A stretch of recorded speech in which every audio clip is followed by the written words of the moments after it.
Hi people, it's me Anja, welcome back to my channel and welcome to a new video.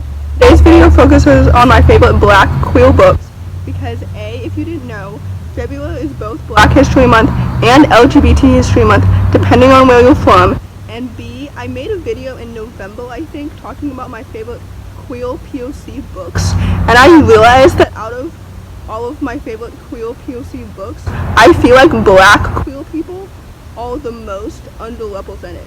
You know what I mean? I think I talked about that in my queer book tag actually. Anyway, the first book on this list is called Little and Lion. This book is a YA contemporary story following a young black bisexual main character who's been away for a while and now she's coming back to her hometown and she's falling in love with this girl that her brother, who has bipolar disorder, also likes. So that's fun. I really enjoyed this book much more than I was expecting to. I think I had a lot of expectations because I've read previous books by this author and I didn't really love them, so I wasn't expecting to absolutely fall in love with this story. The story deals with mental health and sexuality and it was done so well. Like I mentioned, the main character's brother has bipolar disorder, so it has that representation in it, and she is also bisexual, so it also had that representation in it. And this book was so good. I absolutely really enjoyed it. So with that, I would highly recommend it. The next book on this list is called Ace of Shades, written by Amanda Foody. For those who don't know, this story is YA fantasy, and it follows Anne, who's venturing into the City of Sin. And she's from finishing school, so going into the City of Sin is a bit out of her comfort zone, but she's going there because she's looking for her missing mother, and her only lead is Levi, who's the other main character, and Levi is black and bisexual. This book is so good. Amanda Foody is such an underrated author, and this trilogy really solidified her as one of my favorite authors because this book is so good. I love the world building, I love the plot, I love the dynamic between the two characters. Levi and Anne are both such well-developed characters, and I loved the dichotomy between them. You know what I mean? This book is so good. I love this trilogy so much. King of Fools is still one of my favorite sequels of all time. Queen of Wolves was one of my most anticipated books of last year. This trilogy is so underrated, and for what? Amanda Foody is such a talented author, and I'm so excited to read her 2 books that are coming out this year. You know what I mean? Basically, Ace of Shades is so good and so underrated, and for what? So with that, I would highly recommend it. Next book on this list is called This Is What It Feels Like, written by Barrow. This book is a YA contemporary story, and it follows 3 former bandmates and also former best friends who band together to compete in a musical competition, and one of the 3 main characters is a black lesbian. This book was so good, and it's just so lovely and wonderful and so underrated, and for what? I really enjoyed how the 3 main characters are so distinct. I really enjoyed their dynamic between the 3 of them. I know I just talked about this book last week because I mentioned it in part 3 of my favorite sapphic books with sapphic main characters, because like I mentioned, one of the main characters is a black lesbian. This book is so good. It's just so lovely and so wonderful, and it's so underrated, and for what? Because it's absolutely so good. I just remember falling in love with the characters and the plot and their best friendship. You know what I mean? This book is so good, and I really enjoyed how it was friendship driven because it's rare to find YA contemporaries that are friendship driven.